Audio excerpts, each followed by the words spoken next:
Hi, I'm Boy Fee, and today I'll be giving you a tour of my spoon collection. 108 tree species. That's a lot to cover. So, this is going to be one of a 2 or 3 or 4, however long it takes me, part video series. But this is part 1, and I'll be going over the first 30 in this video. So make sure to stay tuned for the other ones, but let's get into it.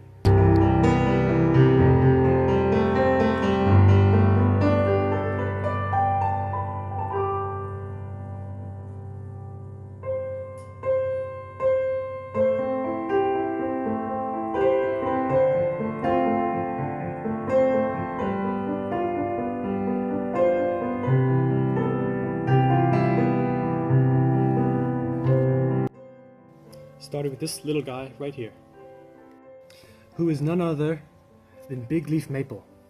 Now, Big Leaf Maple is the first spoon and wood I've ever carved in my entire life, so it's a little rough, but kind of looks like a canoe.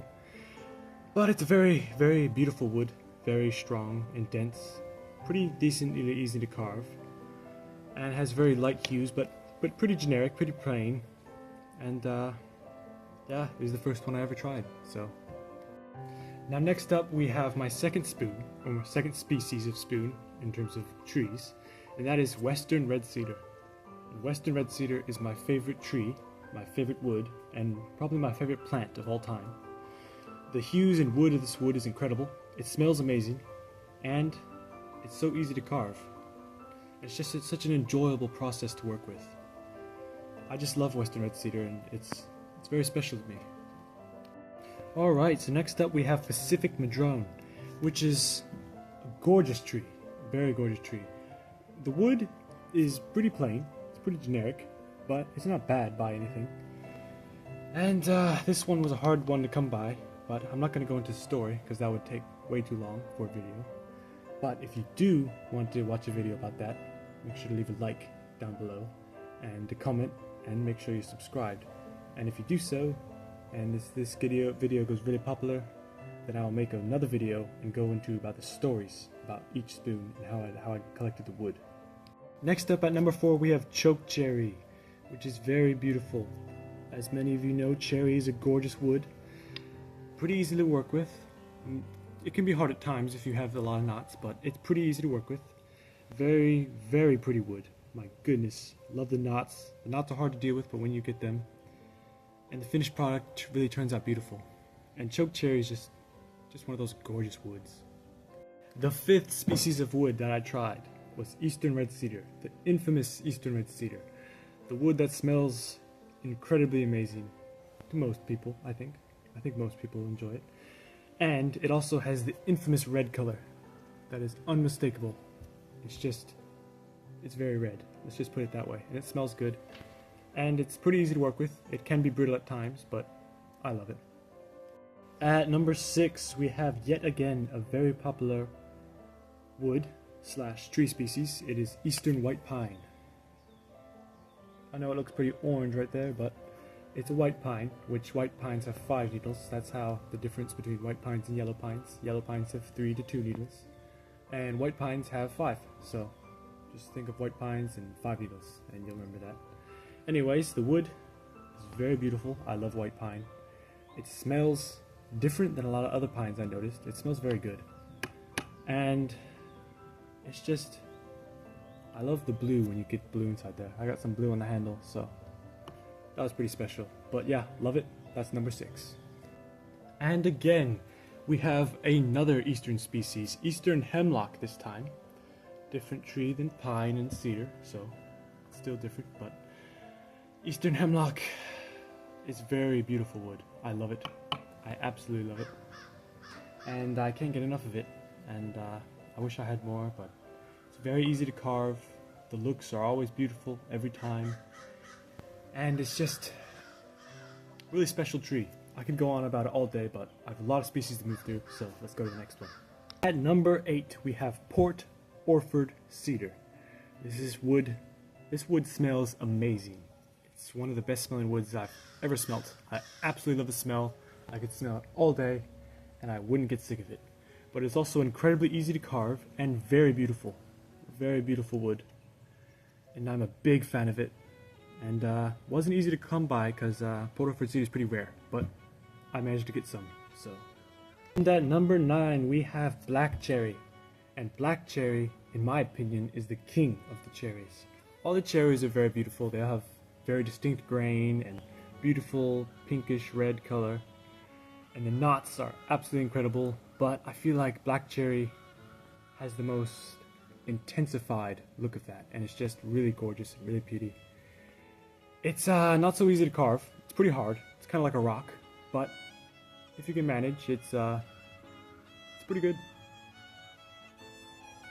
And at the 10th spot, we have, oh my goodness, Japanese cedar. Japanese cedar is very special wood. It's very gorgeous, very pretty. It smells amazing. It looks amazing. It's my second favorite wood of all time. So that's saying something. And I've come across a lot of wood, but Japanese cedar is by far my second favorite. Western red cedar is still my favorite, but Japanese cedar is it's something really special. At number 11 we have red spruce, which was again not easy to get, but I obtained some. So red spruce, spruce is like butter. I feel like spruce and fir, they're like butter to carve. They're like, it doesn't get much easier. But yeah, red spruce kind of has some orange hues, some good grain. It's kind of one of the weaker woods, but still very good. I enjoyed it, and I love it. Number 12. Ooh, number 12. Number 12 is special. Not really, I don't know why, I'm kind of puffing it up. But number 12 is blue gum eucalyptus. And blue gum eucalyptus was very hard to carve, but I carved it, and very beautiful at the same time, as almost as beautiful as it is to carve. But yeah, no, I've not been to Australia, but I got this blue gum eucalyptus actually from California, so that's how I did it. So next is number 13. Number 13 is post oak, my first oak, and boy was I surprised on how hard oak actually is.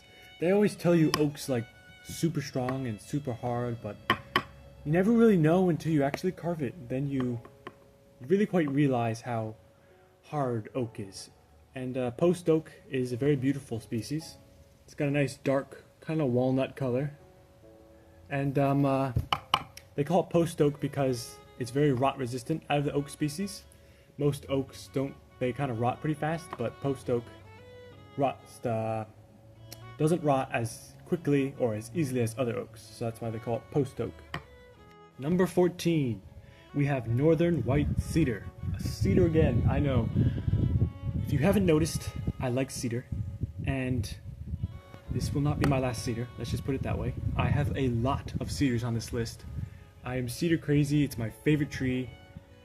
I just love the smell, and I kind of set out all my expeditions of foraging for different species, and I set out trying to make a cedar collection, but it kind of just grew and turned into a whole all trees collection. But originally I started out trying to start a cedar collection. But yeah, northern white cedar is another one to my collection of cedars. There'll be a lot more cedars, probably more cedars than you've ever heard about. But anyways, northern white cedar, very gorgeous, has gold tones. It's a lot very similar to western red cedar in terms of tree genius and wood. So yeah, I love it. Beautiful.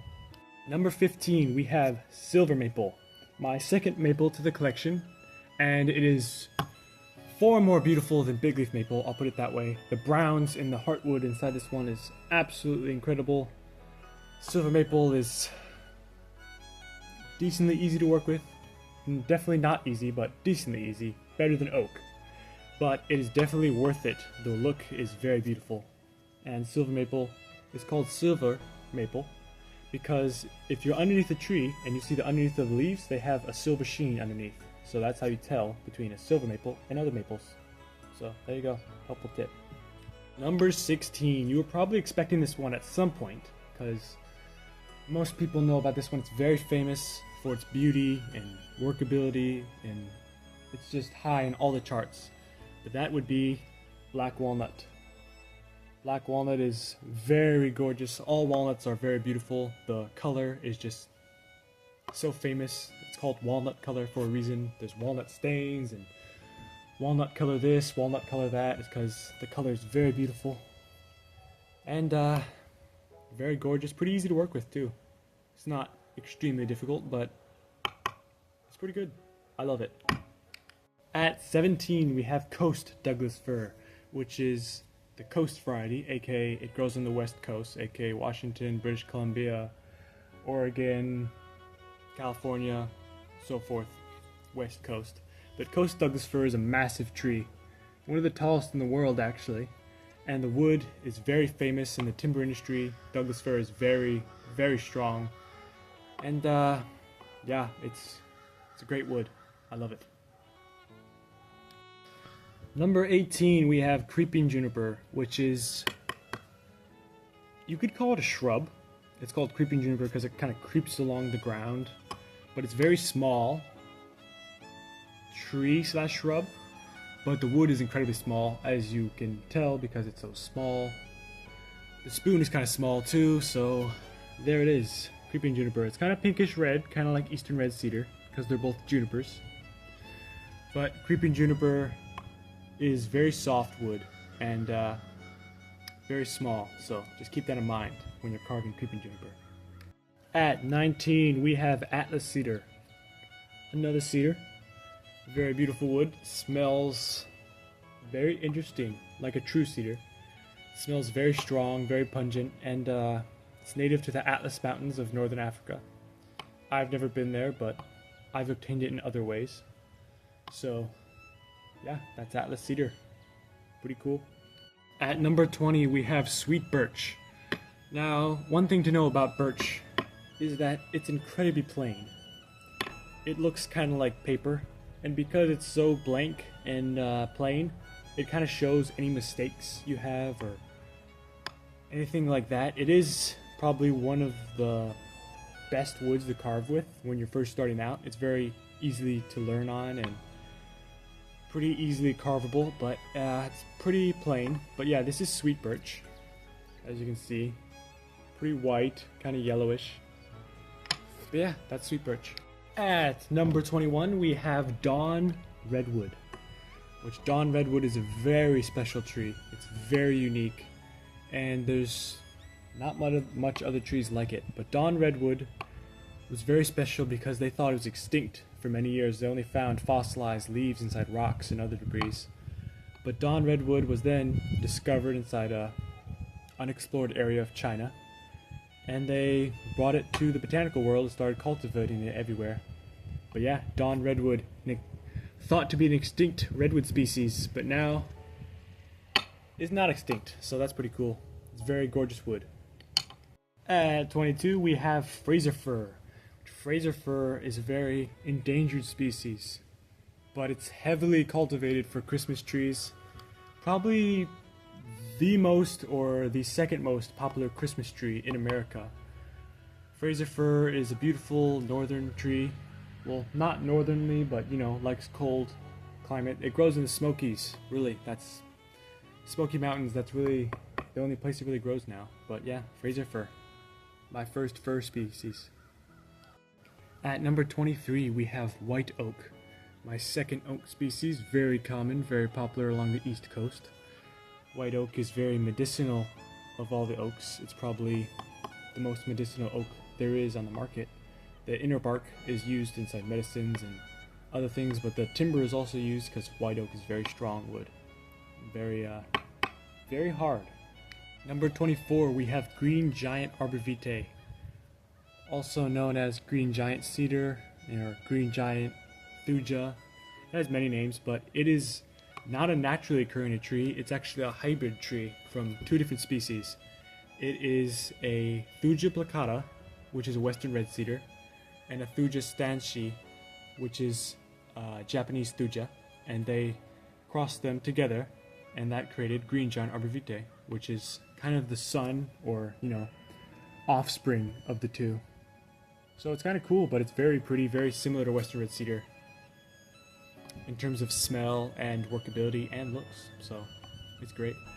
Number 25, here's a very popular slash famous tree, and that would be American sycamore, or just the species sycamore in general.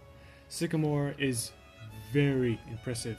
The tree can grow quite large, and the bark is very telling. It's kind of peely and white, but the wood is very special. It has all these beautiful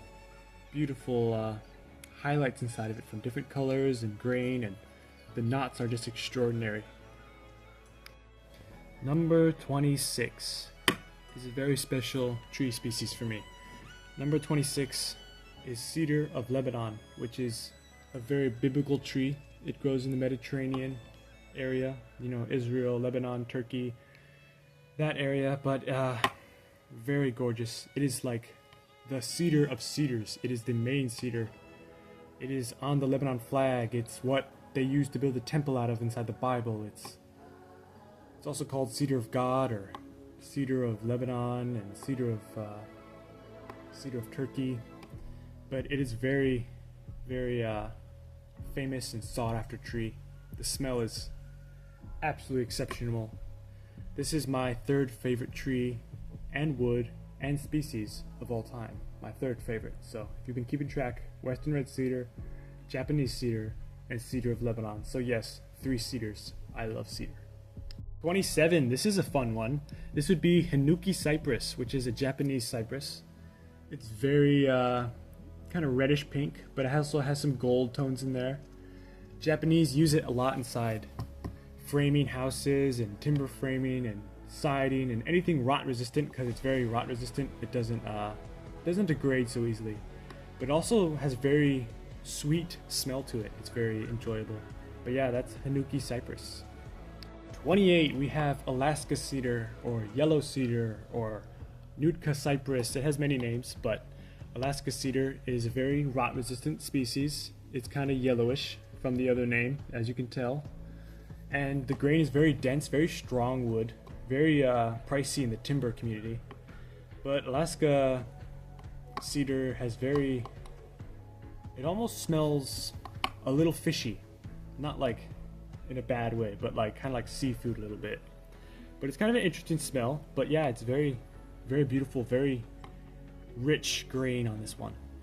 29, we have longleaf pine. Longleaf pine has the longest pine needles out of any pine tree in the entire world. It's also a very tall pine tree, very big, very large. The cones are also pretty massive. Not as big as sugar pine, but the cones are pretty big. And it's got a beautiful yellow color to it. So yeah, I love the longleaf pine. And at number 30, the last one for today's video, make sure to stay tuned for part 2 and 3, is deodar cedar, another cedar. I told you there'd be a lot of cedars, but you're still waking up to how many there actually are. But deodar cedar, or in Indian and other languages, I think deodar means cedar of God, or God's tree, or tree of life. It has many names, but deodar cedar grows in the Himalayas. It's a very tall, very massive tree, very gorgeous. It's a true cedar, so it has needles, not really scale-like needles, but kind of like cedar of Lebanon or Atlas cedar. But deodar cedar is one of my favorite trees. The smell is absolutely exceptional. I love it. But yeah, that's number 30. That will be it for today's video, guys. Just keep in mind there will be a part 2 and 3 and maybe a 4. Depends on how long it takes me. I kind of like to talk a little bit, but this is part 1 of 103 different tree species that I'm going to share with you, my collection of 103 different tree species of my spoons. And yeah, that's today's video. If you liked it and enjoyed it, make sure to leave a comment down below. Tell me what your favorite was. I'd love to hear that. And yeah, that's it for today. So adios.